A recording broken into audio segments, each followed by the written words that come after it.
Il est maintenant possible de créer des chatbots personnalisés sur ChatGPT. Ces agents, on les appelle les GPTs. Et dans cette vidéo, je vais te montrer en détail comment créer ton agent GPT et tu vas voir, c'est assez dingue. Pour créer mes GPTs, je me rends dans Explore et j'aurai ici l'option disponible pour créer un agent GPT. Attention, je précise, les GPTs ne sont disponibles pour l'instant que pour les abonnés ChatGPT+.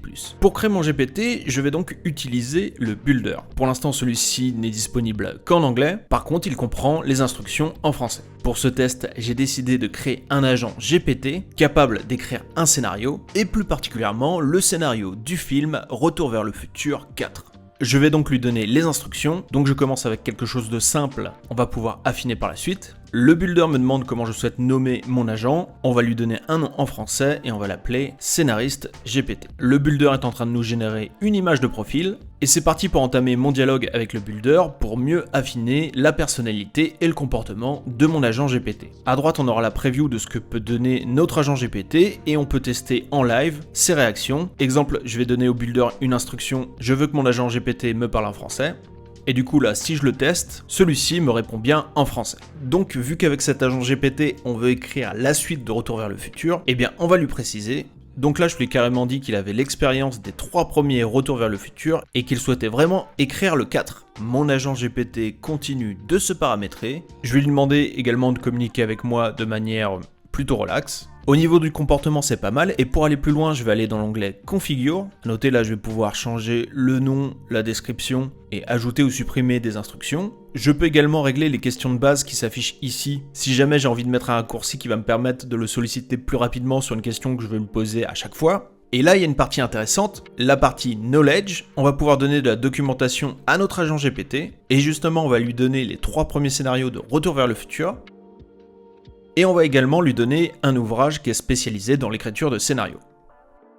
Si je continue en dessous, il y a les capacités disponibles pour l'agent. Par défaut, il y a la navigation web autorisée et la génération d'images avec DALL-E. Et on pourrait aussi ajouter le code interpréteur. Dans notre exemple, on n'en a pas besoin. En dessous, il y a une partie très intéressante, la partie action.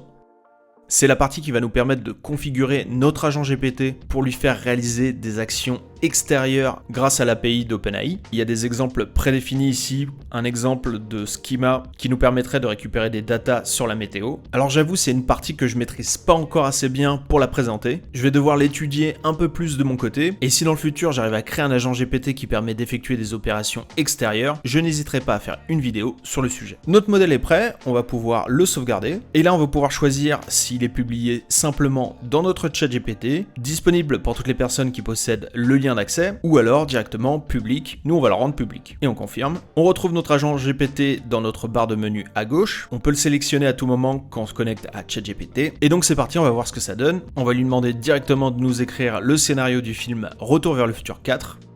Et c'est super, il a commencé à me faire une ébauche en reprenant le nom des personnages, le contexte du film, divisant son ébauche en 3 actes.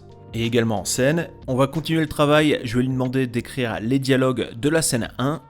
Et c'est super, j'ai la scène 1 avec les descriptions, le nom des personnages, leur comportement, leur texte. Franchement, c'est bluffant. Bon, je ne vais pas te lire le script de cet épisode 4 en entier. Par contre, je lui ai demandé de me faire un synopsis de cet épisode. Et ce qui est sympa, c'est que je lui ai demandé d'illustrer à l'aide de DALL-E 3. J'ai ensuite fait lire le texte du synopsis à une voix d'Eleven Labs, et voilà le résultat avec un peu de montage.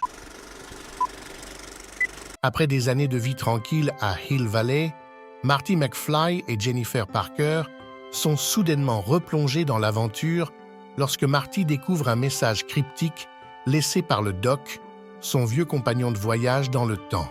Le message évoque une grave anomalie temporelle liée à leur dernier séjour en 1885 dans le Far West.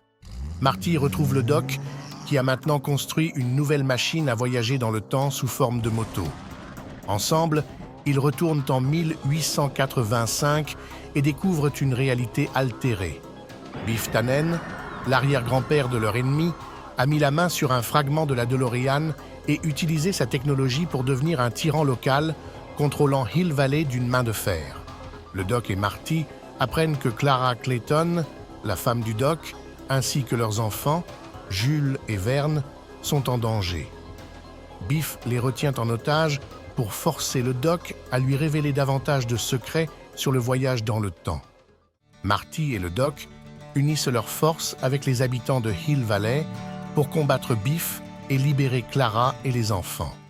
Dans un final épique, Marty et le Doc affrontent Biff dans un duel haletant, utilisant leur ingéniosité et la technologie temporelle pour le vaincre et réparer l'anomalie temporelle.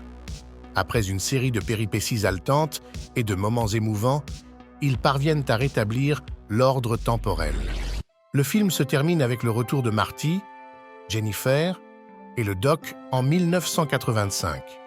Marty et Jennifer réalisent l'importance de vivre dans le présent et d'apprendre de l'histoire, tandis que le Doc, avec Clara et les enfants, repart pour de nouvelles aventures, laissant entendre que les voyages dans le temps continuent. Retour vers le futur 4 bientôt, à l'affiche dans vos salles de cinéma.